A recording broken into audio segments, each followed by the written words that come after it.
안녕하십니까. 시편 45편 말씀을 같이 나누겠습니다. 시편 45편 1절 고라 자손의 맞서길 사랑의 노래 영장으로 소사님에 맞춘 것.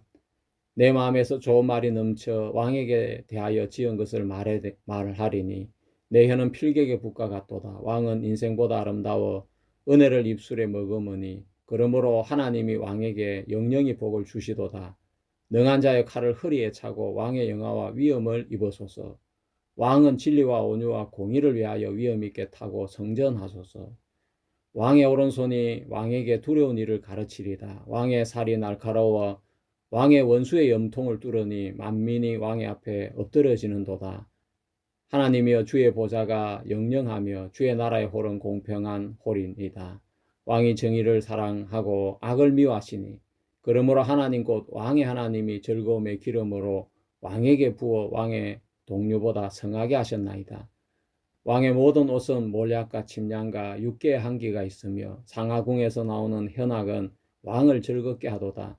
왕의 기위 중에는 열왕의 딸이 있으며 왕후는 오빌에 금으로 꾸미고 왕의 우편에 서도다. 딸이여 듣고 생각하고 귀를 기울일지어다.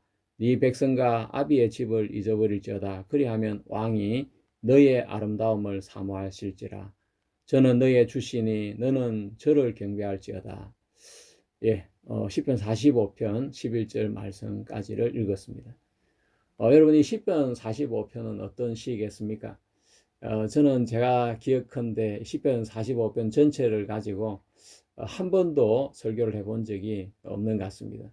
우리가 시편 강해를 하면서 처음으로 오늘 시편 45편 1절부터 11절까지를 읽었습니다.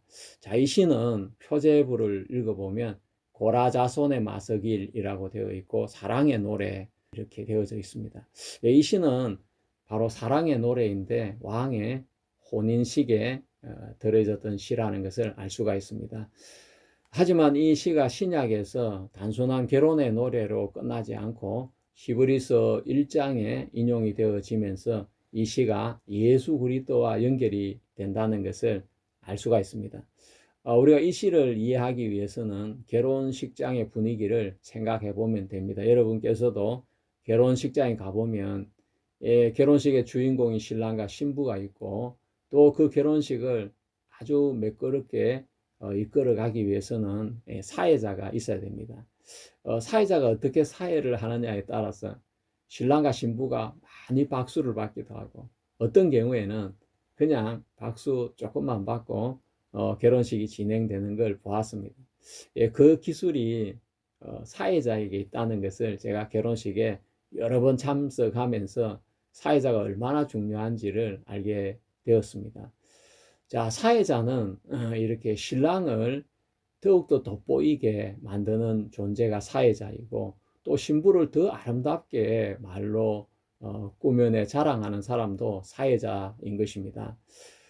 사람들은 그냥 이렇게 청첩장을 받고 또 연락을 받고 결혼식에 참석하게 되어지는데 신랑이 얼마나 우수한 인재이고 또 그가 결혼한 것은 그냥 우연히 눈이 맞아 결혼한 것이 아니라 정말 하늘이 맺어준 천생연분이고 이 신랑이 탁월한 인재인 것을 이 사회자는 모든 청중들 하객들에게 소개를 하게 되어지는 것입니다.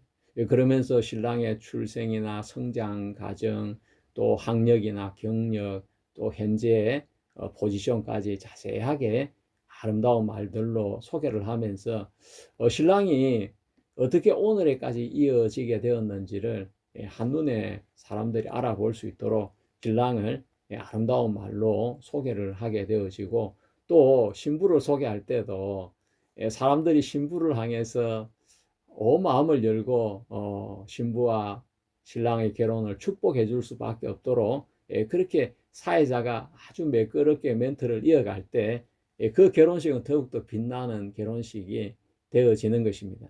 자, 오늘 이 시에서 고라 자손들이 그 역할을 맡은 걸 알 수가 있습니다. 왕의 결혼식에 이 고라 자손들은 사회를 맡아서 이 결혼식을 진행해 가고 있는 걸 볼 수 있습니다. 그래서 시편 45편은 더욱더 빛나는 아름다운 결혼의식의 모습을 우리에게 가르쳐 주고 있습니다. 자, 우리가 시편 45편 안으로 들어가서 한 부분 한 부분을 살펴보도록 하겠습니다. 자, 1절에는 시인의 감동이 19절을 통해 드러나고 있습니다. 내 마음이 아름다운 말로 넘쳐라고 했는데, 이것은 뭘 이야기하겠습니까?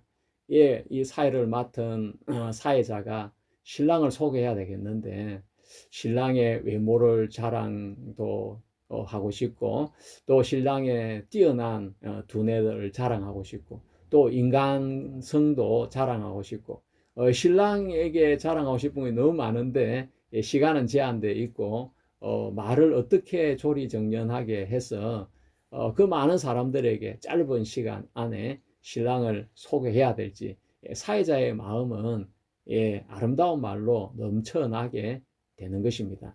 바로 고라자손은 그 이야기를 해주고 있습니다. 시는 감정뿐만 아니라 어떤 이야기를 해야 될지 그 계시적인 영감이 차고 넘쳐서 그 입에 아름다운 말이 넘치고 있다고 이야기를 하고 있는 것입니다.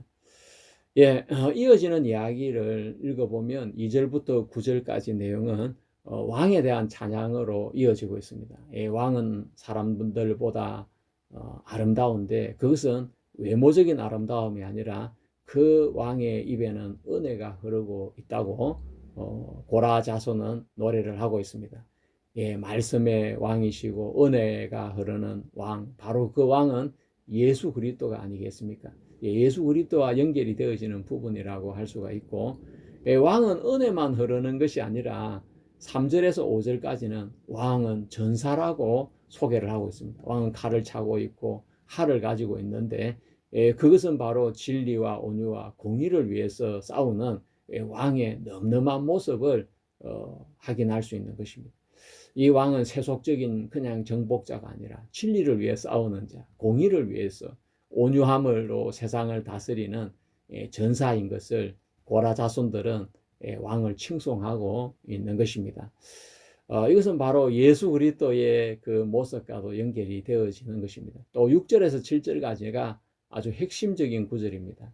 하나님이여 주의 보좌는 영영하며라고 하는 이 구절이 히브리서 1장에 직접 인용이 되면서 이 왕이 다윗의 계보를 잇는 솔로몬으로 끝나지 아니하고 예수 그리스도로 연결이 되어지는 것을 알 수 있습니다.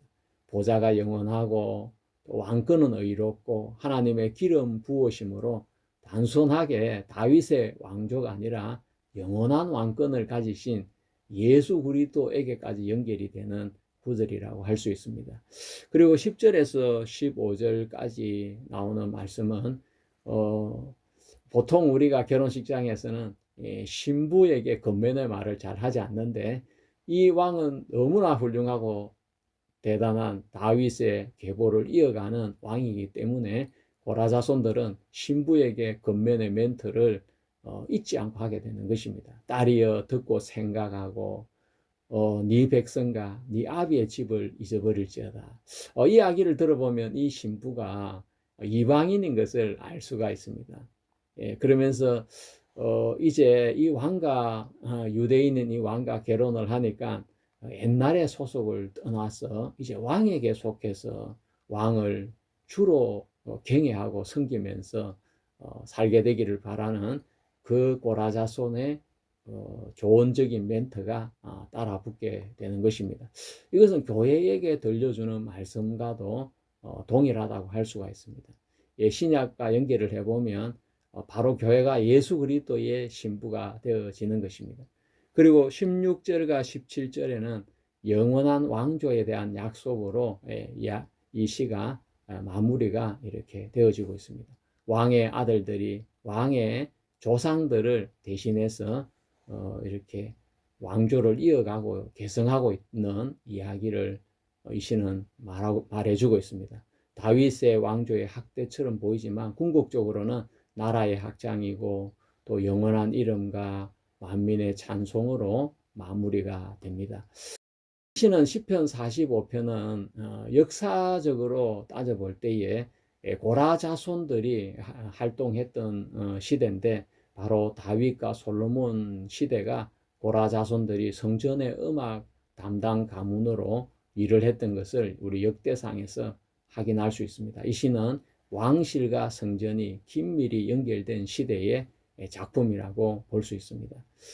그리고 상하궁전이라고 표현이 되어 있는데, 상하궁전은 솔로몬 시대의 상하 보좌가 이렇게 나오고 있으니까 솔로몬과 아주 연결이 될 수 있겠다고 볼 수 있고, 또 오빌의 금이라는 것도 다윗 시대보다 솔로몬 시대가 무역을 통해서 오빌의 금들을 수입했던 것을 볼 수가 있고, 또 두로의 딸이라는 이야기가 나옵니다. 두로는 해상 무역 강국인데, 솔로몬 때에 두로왕 히람과 긴밀한 외교 관계를 맺으면서 성전을 짓는데 그들의 도움을 전적으로 받게 되어집니다.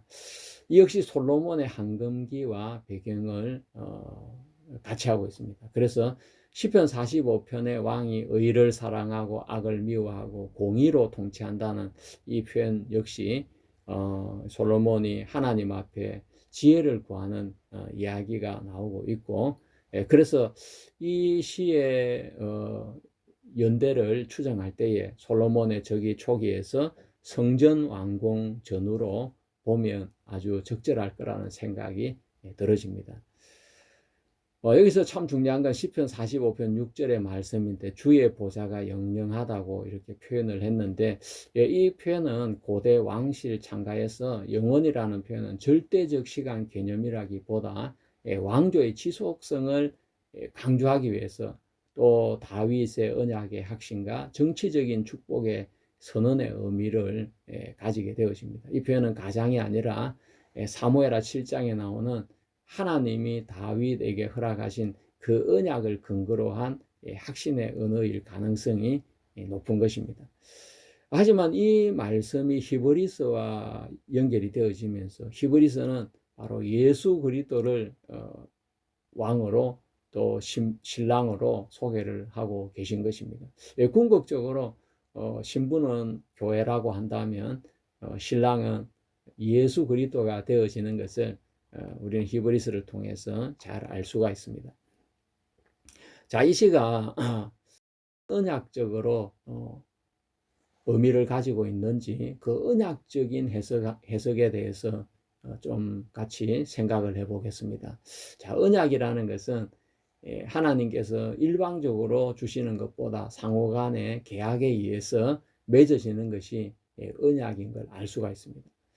하나님이 아브라함에게 언약을 세우실 때도 아브라함이 하나님의 약속을 자기의 약속으로 받아들였을 때 하나님은 그때 아브라함의 믿음을 의로 여기셨습니다. 자, 언약은 하나님과 내가 1대1로 맺는 것이 언약이라고 할 수 있습니다. 자, 시편 45편은 결혼의 이야기를 통해서 언약을 하나님은 우리에게 설명을 해주고 있습니다. 이방 여자였던 신부가 이스라엘 백성인 왕과 결혼을 하면서 그는 하나님의 그 계보 안에 하나님의 백성이 되고 또 믿음의 사람이 되어지는 것입니다. 신부는 왕에게 속함으로 인해서 그는 존귀한 자가 되어집니다. 신부가 자기가 존귀해지기 위해서 한 일은 아무것도 없고 왕과 결혼을 통해 연합하는, 그것이 신부가 하는 최고의 일인 것입니다.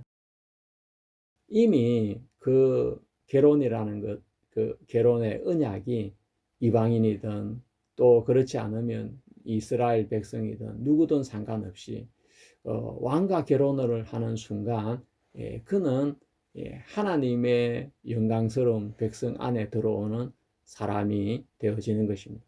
그래서 이 시가 놀라운 것은 바로 하나님의 그 언약 안에 들어오는 그 세계를 우리에게 보여주고 있기 때문에 그렇습니다.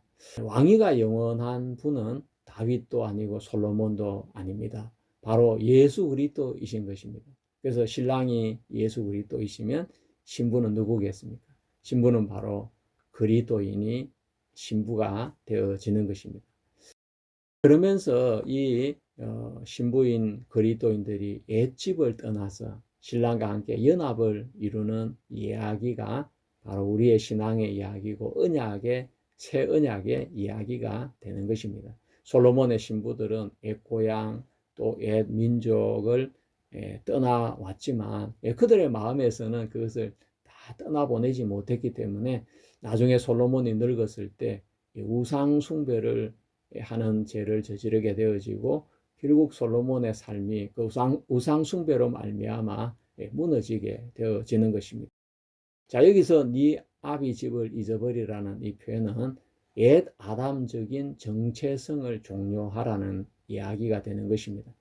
혼인을 통해 신랑과 맺어진 이 언약의 체계 안에 들어왔는데 옛날의 정체성 안에 머물러 있으면 더 이상 신랑과의 새로운 삶을 살기가 어렵다는 그런 언약적인 의미가 강하게 이 말 안에는 들어있는 것입니다. 자, 우리가 이 시를 통해서 마태복음 22장의 임금님의 혼인잔치를 생각해 볼 수 있고, 또 임금님의 혼인잔치는 이 결혼이 어떻게 실제적으로 예수 그리스도와 또 신부인 교회가 준비가 되어져 가는지 그 부분을 가장 잘 표현해 주고 있는 것이 마태복음 22장이라고 한다면 신랑인 예수 그리스도와 신부인 교회가 결혼을 해서 온전한 연합을 이루는 그 이야기는 요한계시록 19장의 어린 양의 혼인 잔치라고 말할 수가 있겠습니다. 오늘 그 부분을 좀 여러분 같이 차근차근 생각해 보도록 하겠습니다. 자, 시편 45편은 언약이 어떻게 이루어지는지 그걸 예시적으로 보여준 언약의 약속 단계를 보여주는 시라고 할 수가 있겠습니다. 자, 여러분, 시편 45편은 왕의 혼인 노래입니다. 또 왕은 의와 진리를 사랑하고 있는 사람입니다. 신부는 이방 여자인데 그는 자기의 집과 자기의 민족과 자기의 백성, 자기의 신을 떠나서 이제 신랑에게 시집을 와서 새 소속에 들어가는 사람이 되는 것입니다. 자, 그것이 바로 언약 안에 들어오는 사람의 모습을 그려주고 있는 이야기인 것입니다. 그래서 이 시는 단순하게 다윗 왕조의 혼인 이야기로만 끝나는 것이 아니라 그리스도인이 어떻게 옛날의 삶을 버리고 예수 그리스도의 새 언약 속에 들어와서 예수님의 신부가 되어지고 예수님과 같은 운명 공동체가 되어지는지를 예시적으로 잘 설명해 주고 있는 시라고 할 수가 있겠습니다. 혼인을 통해서 이방 여인이었던 그 여자가 이제는 하나님의 계보 안으로 들어오는 것을 볼 수가 있는 것입니다. 자, 우리가 마태복음 22장 굉장히 중요합니다. 이방인이었던 우리가 어떻게 예수 그리스도의 신부가 되어질 수 있는지를 구체적으로 보여주고 있는 예수 그리스도의 입술에서 나오신 말씀이 마태복음 22장의 표현인 것입니다. 자, 이것은 언약이 현실에서 어떻게 이루어져 가고 있는지를 보여주고 있습니다. 예수님은 이 비유를 통해서 천국은 마치 임금이 아들을 위해서 혼인잔치를 베푼 것과 같다고 말씀을 하시게 되어집니다. 자, 여기서 중요한 몇 가지 포인트가 나오는데 이미 결혼잔치는 준비가 되어져 있는데 그 결혼잔치는 다른 누가 준비한 것이 아니라 왕이 직접 준비한 결혼잔치였다는 것입니다. 이것은 시편 45편과도 아주 유사한 구조를 가지고 있습니다. 시편 45편에서 결혼식은 그 왕권을 가지고 있는 왕이 준비를 한 것입니다. 그리고 또 이제 예수님의 비유에서 놀라운 이야기가 나오고 있는데 그것은 임금님의 혼인 잔치에 왕이 직접 초대를 했는데 그 임금님의 혼인 잔치를 거절하는 사람들이 생겼다는 것입니다. 아니 감히 누가 임금님께서 자기 아들을 위해서 혼인잔치를 베풀고 또 사람들을 초청을 했는데 나 시간이 없어서 못 갑니다 임금님 그렇게 말할 수 있는 간이 부은 사람이 세상에 어디에 있겠습니까? 그런데 예수님의 예하에서는 뭐 소를 샀으니까 시험해 보러 가야 되고 또 밭에 일을 하러 가야 되고 또 뭐 결혼을 하러 가야 되고 이래서 못 가고 저래서 못 가고 하면서 이 핑계 저 핑계 되어서 임금님의 그 초청을 거절하는 걸 볼 수 있습니다. 예, 그것은 하나님께서 우리 인간에게 복음을 허락하셨는데 그 복음의 새 언약을 이스라엘 민족들은 거절한 것입니다. 예, 처음에 초청을 받은 사람들은 바로 이스라엘 민족이었고, 예, 왕이 그 이야기를 듣고 너무 화를 내시면서 예, 길거리에 나가서 선한 자나 악한 자나 다 초청을 해서 이 자리를 채우라고 이야기를 했습니다. 그래서 종들은 사거리로 가서 예, 사거리에 놀고 서 있는 선한 자나 악한 자들을 그 결혼의식에 초청을 하게 되어지는 것입니다. 예, 그것은 복음이 이방인에까지 확장이 되어져서 이제 이방인들도 예수 그리스도의 신부가 될 수 있는 예, 그런 은혜를 얻게 되었다는 것입니다. 예, 새 언약의 복음이 이방인들에게까지 확장이 된 부분을 예수님께서 그런 말씀으로 표현을 하셨던 것입니다. 또 그 예하에서 중요한 부분은 예복을 입지 않는 사람을 향해서 임금님은 불같은 말을 내시면서 너 왜 예복을 입지 않았느냐 그러면서 그 사람을 지목을 해서 그 결혼 의식에 참여하지 못하도록 쫓아내는 걸 볼 수가 있는 것입니다. 임금님께서는 혼인잔치만 하시는 것이 아니라 성경에 보면 모든 것을 갖추었다고 이야기를 했습니다. 그러니까 그 임금님의 혼인잔치에는 마음을 열고 들어가기만 하면 임금님께서 결혼 예물도 준비를 해놓고 예복도 준비를 해놓고 음식들도 준비를 해놓고 그 안에서 모두 다 기뻐하고 즐거워하면서 그 임금님의 혼인잔치를 누리면 되는데 어떤 사람은 그 임금님이 준비해 놓은 거 말고 자기가 결혼 예식을 위해 준비해 놓은 예복을 입고 들어가게 된 것입니다. 결국 그 사람은 임금님에 의해서 쫓겨나게 되어지는 것입니다.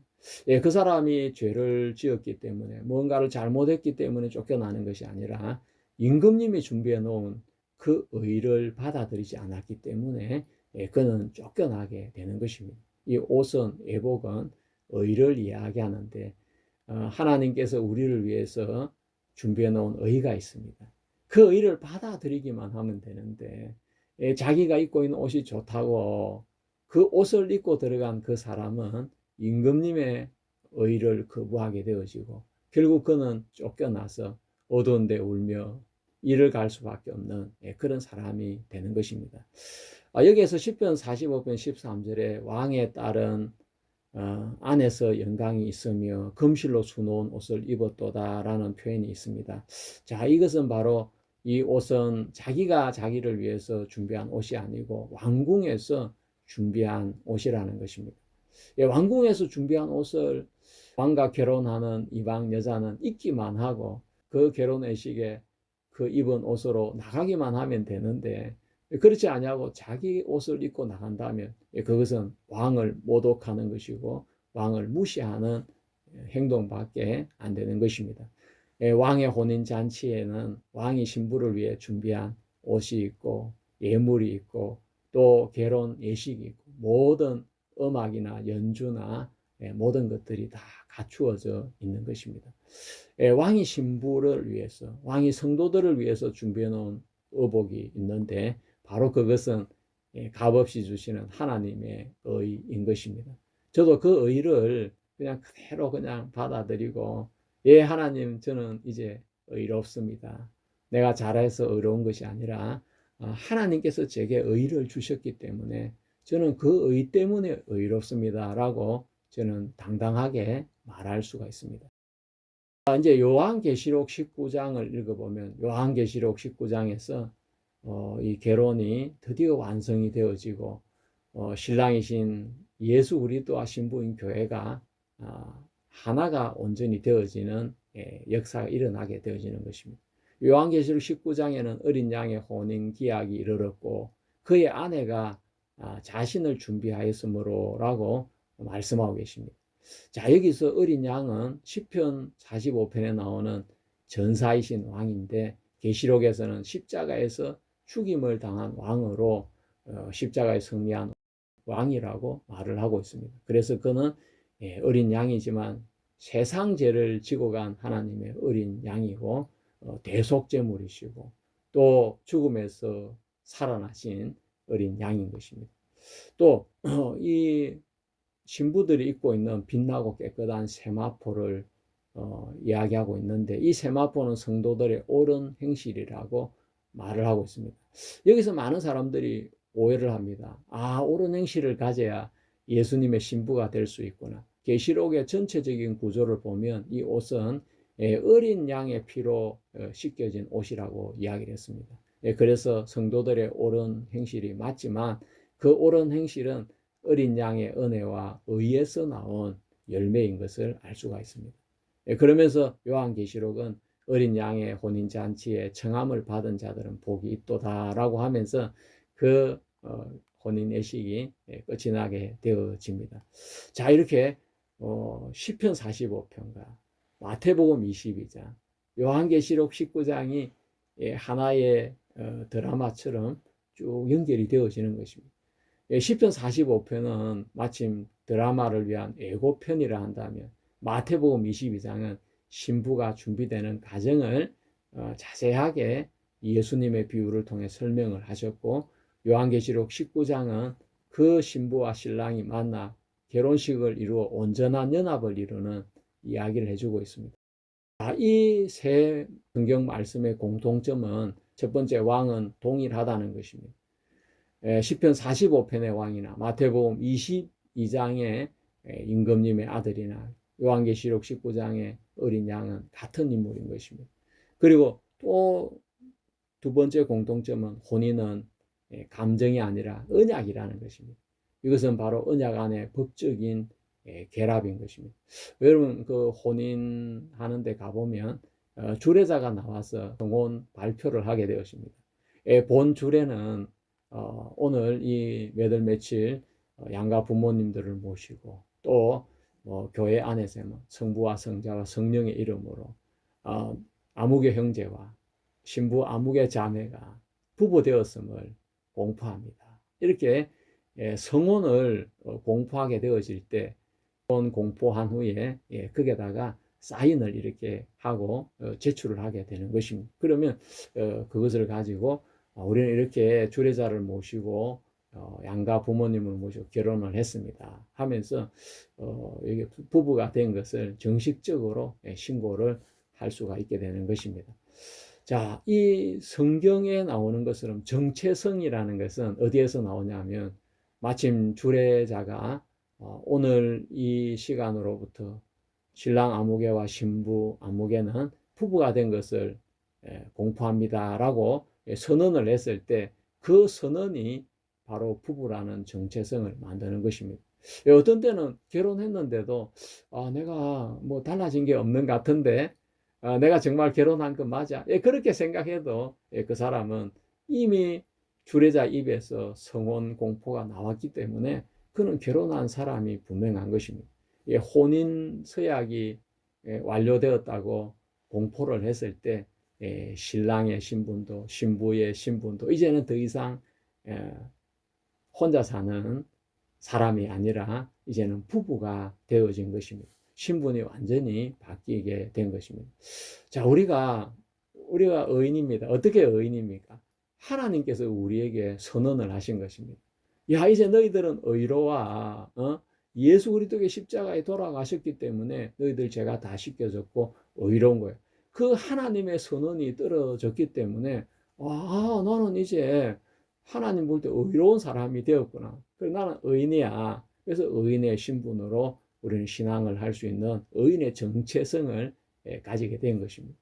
저도 사실 결혼을 하고 나서 너무 얼떨떨해가지고 내가 진짜 결혼한 거 맞아. 결혼 사실은 길어야 1시간이지 않습니까? 결혼을 준비하는 시간은 많고 하지만 막상 그 결혼식 시간은 1시간 정도밖에 안 됩니다. 그리고 사진 찍고 가족들하고 인사하고 헤어지고 신혼여행을 가고 하는데 결혼하고 나서 며칠이 지났는데도 내가 진짜 결혼을 했는지 안 했는지 얼떨떨한데 내 옆에 내 아내가 있는 걸 보니까 야, 결혼한 건 정말 맞구나. 예, 내가 결혼한 것을 가장 정확하게 알 수 있는 것은 주례자가 성혼이 되었다고 선포해주는 그 선언인 것입니다. 자, 그러듯이 내가 의인이 됐다는 가장 강력한 증거는 하나님께서 예수님의 십자가를 보시고 나를 의롭다고 선포하신 그 선언에 있는 것입니다. 그것은 변할 수가 없는 것입니다. 그리고 예복은 자기가 생산한 것이 아니라는 것입니다. 마태복음 22장에도 예복이 나오는데 그것은 임금님께서 직접 준비를 했고 시편 45편에는 나오는 신부의 예복 역시 왕궁에서 그 예복을 준비를 했습니다.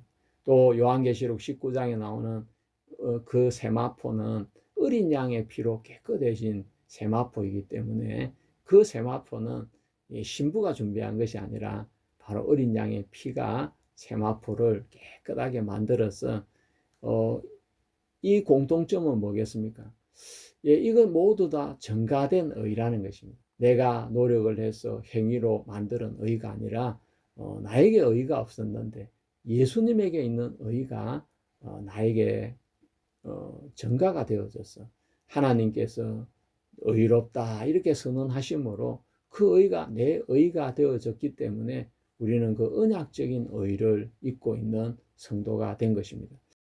시편 45편에서는 왕이 중심이라 한다면 마태복음 22장에서는 왕의 초청이 중심이 되어지는 것입니다. 그리고 요한계시록 19장에서는 이제 결혼이 완성이 되는 그것이 중심이 되면서 그 기쁨을 교회가 같이 누리고 있는 걸 볼 수가 있습니다. 자, 우리는 이 세 본문의 공통점이 왕이 준비하신다는 것, 그리고 예복도 왕이 제공한다는 것, 초청도 왕이 한다는 것, 신부의 자격은 뭐 내가 뭘 잘해서 노력해서가 아니라 오직 은혜를 받아들임으로 말미암아 자격이 갖추어지는 걸 볼 수가 있습니다. 시편 45편을 좀 더 읽어보도록 하겠습니다. 왕의 모든 옷은 모략과 침량과 육계의 한기가 있으며 상하궁에서 나오는 현악은 왕을 즐겁게 하도다. 왕의 기비 중에는 열왕의 딸이 있으며 왕후는 오빌의 금으로 꾸미며 왕의 우편에서도다. 딸이여 듣고 생각하고 귀를 기울일지어다. 내 백성과 아비의 집을 잊어버릴지어다. 그러면 왕이 너의 아름다움을 사모하실지라. 저는 너의 주시니 너는 저를 경배할지어다. 두루의 딸이 애물을 드리고 백성 중 부한 자도 내 은혜를 구하리로다. 왕의 딸이 궁중에서 모든 영화를 누리니 그 옷은 금으로 수놓았도다. 수놓은 옷을 입은 저가 왕께로 인도함을 받으며 시종하는 동무 처녀들도 왕께로 이끌려갈 것이라. 저희가 기쁨과 즐거움으로 인도함을 받고 왕궁에 들어가리로다. 왕의 아들들이 왕의 열조를 계승할 것이라. 왕이 저희로 온 세계의 군왕을 삼으리로다. 우리가 이 결혼식은 성경의 한 부분을 차지하지 않습니다. 어떻게 보면 성경 전체를 이 결혼의 이야기가 듣고 있다는 걸 제가 생각하게 되었습니다. 창세기 2장에 하나님께서 아담의 갈비뼈를 뽑아 하와를 만드신 이야기가 나오고 하나님께서는 남자가 그 부모를 떠나서 아내와 연합하여 둘이 한 몸을 이룰지로다 라고 말씀을 하셨습니다. 예, 그 하나님의 말씀이 선포된 이후에 성경에는 수많은 결혼의 이야기들이 등장을 하게 되어지는 것입니다. 예, 창세기 3장에는 범죄한 하와에게 하나님은 잉태하는 고통과 해산의 수고를 주시게 되어졌습니다. 그 위에 아브라함과 사라의 결혼이 또 출산의 이야기가 나오고 또 이삭과 리브가의 결혼과 출산 이야기, 또 야곱의 그 결혼과 출산 이야기, 이방 여인이었던 룻과 보아스의 결혼 이야기가 나오고 포로 잡혀갔던 에스더와 아수에로 왕의 결혼 이야기가 나오면서 에스더가 이스라엘을 구원하는 이야기가 에스더서를 장식하고 있습니다. 호세아는 음부가 된 고멜을 다시 사랑해서 그를 보리한 호멜 방과 은 15세겔로 사는 이야기로 나오면서 그 이야기를 통해서 하나님께서 우리를 얼마나 사랑하시는지를 하나님은 호세아를 통해 말씀해 주고 계십니다. 그리고 요한계시록 19장에는 어린 양의 혼인 잔치가 나오면서 창세기의 시작 부분부터 계시록의 마지막 부분까지 결혼의 이야기로 쭉 이어지고 있는 걸 볼 수 있습니다. 하나님께서 이 성경, 정말 중요한 하나님의 말씀인 성경에 이렇게 많은 결혼 이야기를 써놓은 이유가 뭐겠습니까? 그것은 결혼 이야기는 누구나 다 이해할 수 있는 이야기고, 또 보통 사람이라 한다면 한 번쯤 경험해 볼 수 있는 인생을 살면서 가장 중요한 일이기 때문에 하나님은 인간이 이해할 수 있는 그 결혼의 이야기를 통해서 하나님과 우리 인간의 관계를 인간들에게 설명해 주시려고 했던 것을 볼 수 있습니다. 결혼이라는 건 정말 놀라운 것입니다. 남남이었던 남녀가 결혼을 통해서 한 가정을 이루게 되어지고 같은 운명 공동체가 만들어지는 것입니다. 자, 우리가 이사야 54장 5절 말씀을 읽어보겠습니다. 너를 지으시니가 네 남편이시라. 또 호세아 2장 19절에 내가 네게 장가들어 영원히 살 때라고 말씀했습니다. 우리가 너를 지으시니는 네 남편이시다. 야, 이 말씀 너무 놀라운 말씀 아니겠습니까? 하나님이 나를 지었다는 것을 부인할 사람이 누가 있겠습니까? 모든 사람들이 하나님이 나를 지었다는 것을 믿고 인정을 합니다. 하지만 그 다음에 나오는 이야기가 더 놀라운 이야기인데 네 남편이라는 이야기입니다. 하나님은 나를 지었는데 그냥 창조주로 끝나지 아니하시고 하나님은 나의 남편이라고 선언을 하신 것입니다. 하나님 어떻게 저하고 결혼을 해서 영원히 사시려고 하십니까? 제가 어떤 사람인지 아십니까? 참 제가 변덕스럽고 성격이 개팍하고 제가 정말 하나님 잘 모르실 텐데, 아니 하나님 잘 아실 텐데 제가 쉽게 실망도 하고 또 약한 데도 많고 또 어떤 때는 성질이 아주 고약하고 하나도 나를 싫어할 때가 많은데 어떻게 하나님께서 나하고 영원히 사시려고 하십니까? 하나님이 저를 지었으니까 누구보다도 저를 잘 아시잖아요. 하나님 후회 안 하시겠습니까? 하나님이 나 후회 안 해. 내가 너 왜 지은 줄 알아? 내가 너하고 영원히 살고 싶어서 너를 지은 거야. 하나님이 그렇게 말씀하시는데 우리 가슴이 막 감동이 막 밀려오지 않습니까? 하나님 왜 나 같은 인간하고 영원히 살려고 하시죠? 그거 정말 안 좋을 텐데 후회하실 텐데 그냥 구원해 주신 거로 끝나시지 왜 영원히 사시려고 그래요? 내가 너를 사랑해서 그래. 예, 하나님 감사합니다. 정말 우리는 하나님의 마음을 알다가도 모를 수밖에 없는 게 그분이 나를 지으셨기 때문에 그분은 누구보다 나를 더 잘 알고 계신 분입니다. 그런 하나님께서 나를 정말 영원히 사시려고 나를 지으셨다는 것입니다. 여러분, 이 세상에는 결혼을 하고 살면서 아이고 저 사람 내가 만난 거 두고 후회한다 하면서 뒤도 돌아보지 않고 이혼하는 사람들도 있습니다. 하지만 하나님의 마음은 그렇지가 않다는 것입니다. 하나님은 우리와 영원히 사시려고 우리를 지으신 분인 것입니다. 자, 이스라엘 백성들을 하나님께서 선택하신 이유는 바로 이 언약을 통해서 하나님과 우리 이스라엘 백성 간의 관계를 설명해 주기를 원하셨던 것입니다. 하나님이 우리를 사랑하시는 그것은 남편이 아내를 사랑하는 것과 같은데, 부정이라는 것은 남편이 있는데도 다른 남자를 향해서 자신을 주는 것을 부정이라 하는 것입니다. 그래서 성경에서는 우상 숭배를 음행이라고 표현을 했고 영적인 간음이라고 표현을 하고 있습니다. 그것은 언약적인 결혼의 관계가 깨어졌기 때문에 그런 것입니다. 자, 이 구약에 약속했던 하나님께서 나는 네 남편이다고 표현했는데 실제로 신랑이 등장을 했습니다. 바로 하나님의 아들 예수 그리스도이신 것입니다. 세례 요한은 사람들에게 예수 그리스도를 소개하는 일을 이렇게 했습니다.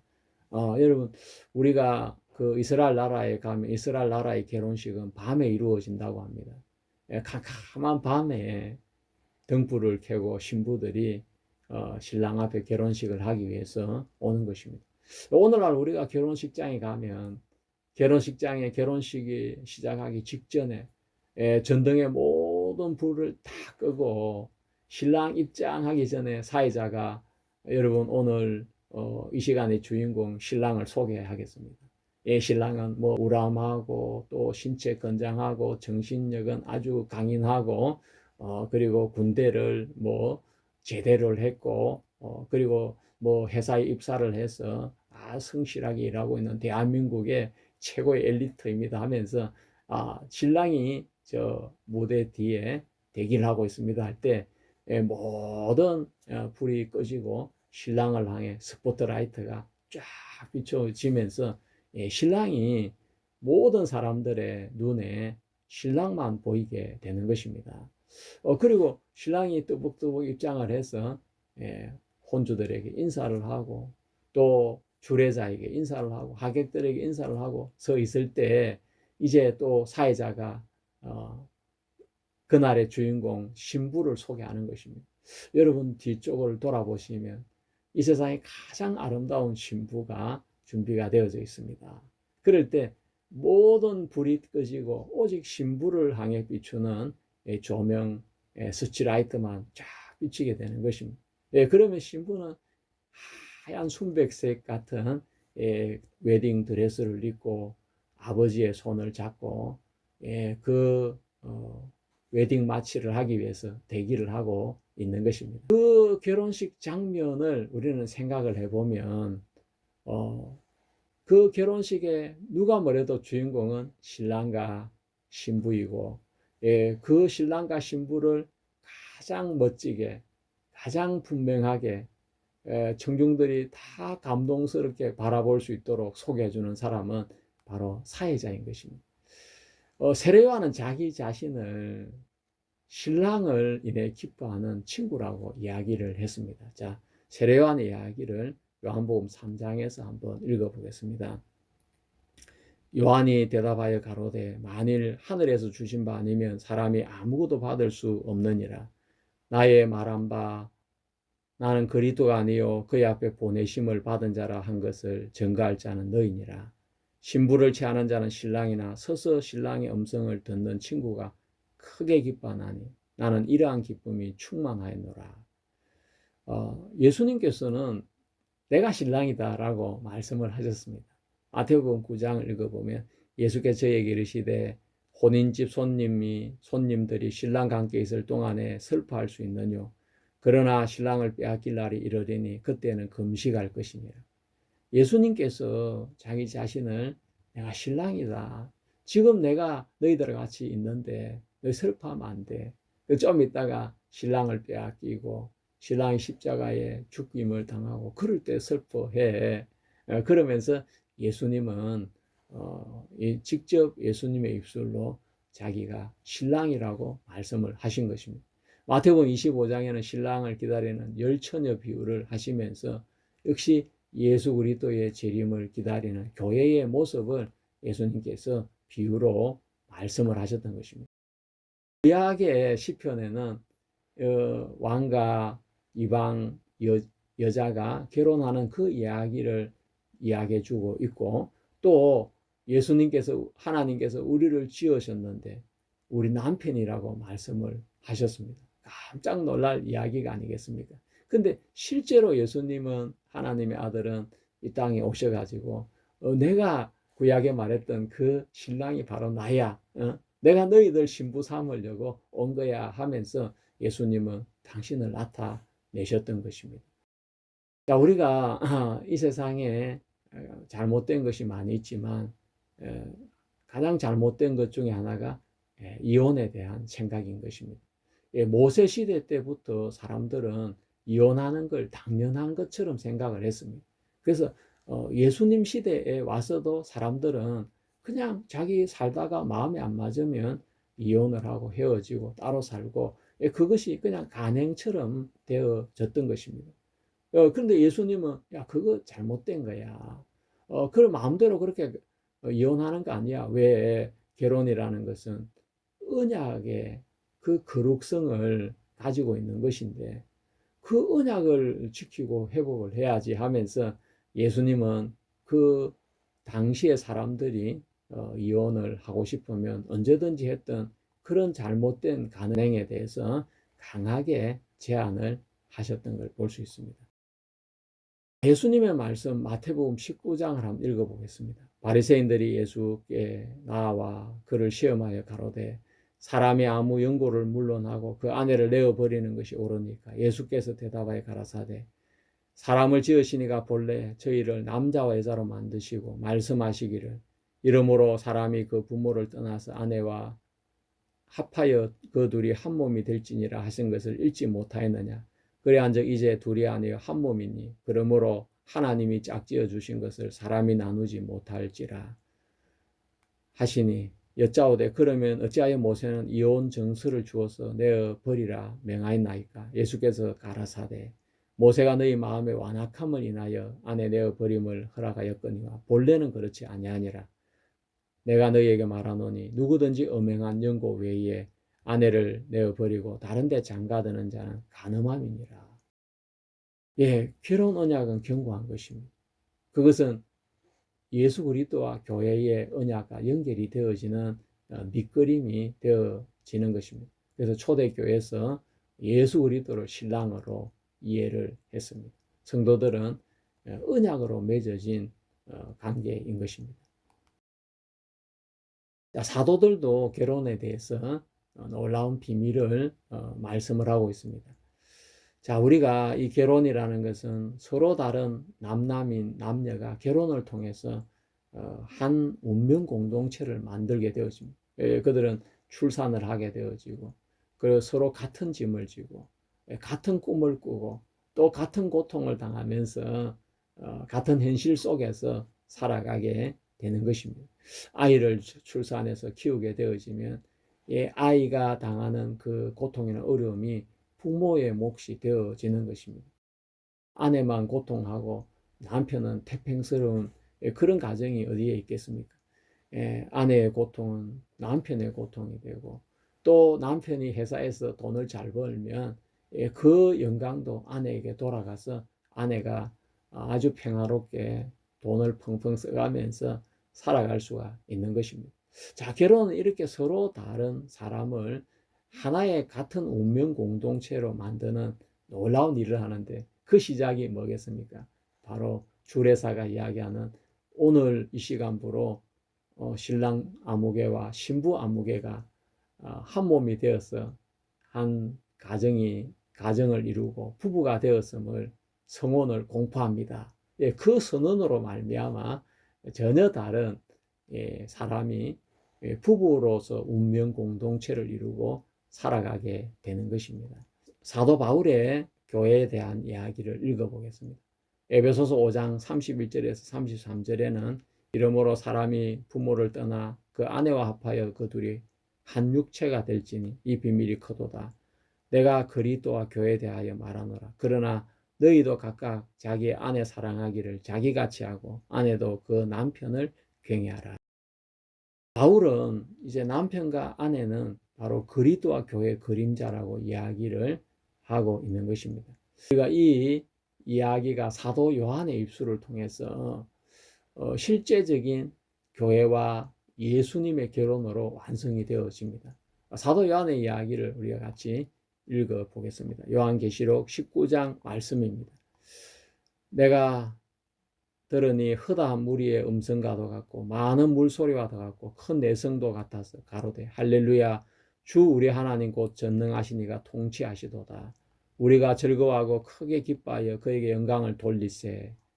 어린 양의 혼인 기약이 이르렀고 그 아내가 예비하였으니 그에게 허락하사 빛나고 깨끗한 세마포를 입게 하셨은즉 이 세마포는 성도들의 옳은 행실이로다 하더라. 천사가 내게 말하기를 기록하라. 어린 양의 혼인 잔치에 청함을 입은 자들이 복이 있도다 하고 또 내게 말하되 이것은 하나님의 참되신 말씀이다. 하기로. 예, 아까 우리가 이 부분에 이야기를 했죠. 그리고 요한계시록 21장 1절을 읽겠습니다. 또 내가 새 하늘과 새 땅을 보니 처음 하늘과 처음 땅이 없어졌고 바다도 다시 있지 않더라. 또 내가 봄에 거룩한 성 새 예루살렘이 하나님께로부터 하늘에서 내려오니 그 예비한 것이 신부가 남편을 위하여 단장한 것 같더라. 내가 들으니 보좌에서 큰 음성이 나서 가로되 보라 하나님의 장막이 사람들과 함께 있음에 하나님이 저희와 함께 거하시리니 저희는 하나님의 백성이 되고 하나님은 친히 저희와 함께 계셔서 모든 눈물을 그 눈에 씻기심에 다시 사망이 없고 애통하는 것이나 곡하는 것이나 아픈 것이 다시 있지 아니하리니 처음 것들이 다 지나갔음이러라. 예, 결혼은 서로 다른 두 남녀를 하나의 운명 공동체로 만들어주는 사랑의 언약이 되어지는 것입니다. 이것은 양자의 동의하에 이루어지는 것입니다. 이것이 바로 복음의 구조와 똑같은 것입니다. 자, 우리가 구원을 받을 때 하나님 우리에게 물으십니다. 내가 네 하나님이 되겠다. 그러면 우리는 대답을 합니다. 예, 하나님, 저는 주님의 백성이 되겠습니다. 자, 이렇게 서로 언약을 두고 동의를 하면서 우리의 구원이 이루어지는 것입니다. 하나님께서는 또 우리에게 말씀을 하십니다. 십자가가 세워져서 모든 인간의 죄를 다 씻었기 때문에 내가 다시는 네 죄와 네 불법을 다시는 기억지 않겠다. 그랬을 때 성도들이 예 하나님 나는 지금까지 내 죄 때문에 울고 불고 용서해달라 기도했는데 하나님이 내 죄와 내 허물을 다시 기억지 않는다 했으니까 저도 이제 죄 때문에 울고 불고 하지 않겠습니다. 하나님께서 내 죄를 내 허물을 다시는 기억지 않는 줄 저도 그렇게 믿겠습니다.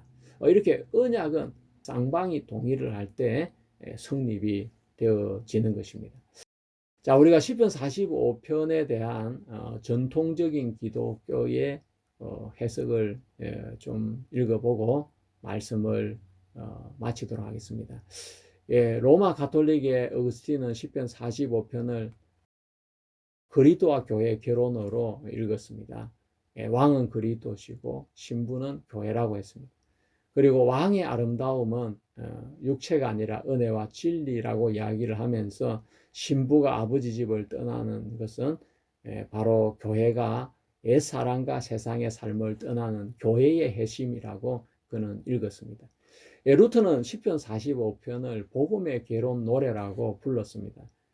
그리고 그러면서 즐거운 교환이라는 사상을 통해서 그리스도와 교회의 결혼은 가장 위대한 교환이다라고 말을 했습니다. 즉 그리스도는 의와 생명을 신부에게 주고 신부는 죄와 죽음을 예수 그리스도에게 주면서 서로 교환을 하게 되어지는데 루터는 이것을 행복한 교환이라고 그렇게 표현을 했습니다. 그래서 시편 45편의 결론은 바로 복음의 본질이 되어지는 것입니다. 칼뱅은 이 시편 45편을 다윗 왕조의 왕의 결혼이라고 그렇게 보면서 궁극적인 의미는 메시아 왕국의 결혼식으로 보았습니다. 즉 칼뱅은 역사적인 왕과 메시아 왕의 영속적인 구조로 읽었습니다. 특히 시편 45편 6절에 주의 보좌가 영원하다는 이 표현은 인간에게 적용하기에는 과도한 표현이기 때문에 결국 메시아에게 완전히 성취가 된다고 그는 이야기했습니다. 존 웨슬리는 시편 45편을 가장 아름다운 메시아 시편 중에 하나라고 했습니다. 웨슬리의 핵심은 사랑의 언약인 것입니다. 왕의 결혼은 권력의 결합이 아니라 사랑의 연합이기 때문에 왕이 네 아름다움을 사모할지라는 이 부분을 그는 아주 강조를 했습니다. 사랑에서 나오는 그 마음인 것입니다. 그래서 웨슬리는 그리스도는 교회를 다스리는 지배자가 아니라 교회를 사랑하는 신랑이라고 이야기를 하면서 이 시편을 복음의 사랑의 노래라고 설명을 했습니다. 찰스 스펄전은 시편 45편을 왕의 결혼 노래라고 했습니다. 왕의 왕은 바로 메시아, 그리스도를 의미하는데 바로 메시아의 결혼 노래다. 에스벌처는 솔로몬의 결혼 노래처럼 보이지만 실제로는 그리스도의 영광을 노래한다고 하면서 신부의 단장은 신부는 왕궁으로 인도가 되어지는데 그때 의의 옷을 입고 은혜로 장식을 했다고 스펄전은 설명을 하고 있는 것입니다.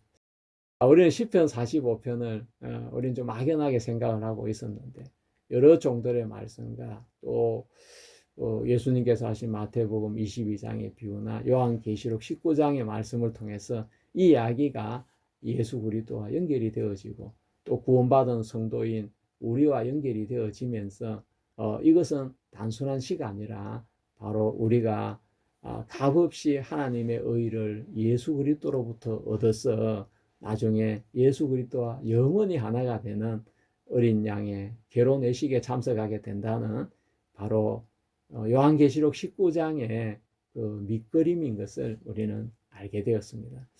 여러분 혹시 지금 사는 삶이 폭복하시고 어렵고 힘드시다 한다면 눈을 감고 앞으로 내가 예수님과 같이 혼인잔치에 참석을 해서 예수님과 영원히 하나가 되어 살 걸 생각하시면서 오늘의 고통과 괴로움을 주님의 그 사랑으로 다 잊으시고 또 주님을 믿는 믿음으로 달려가시는 여러분 되시기를 바라겠습니다. 감사합니다. 오늘 시편 45편을 같이 공부하면서 제 마음도 너무너무 행복한 시간이 되어졌습니다. 감사합니다.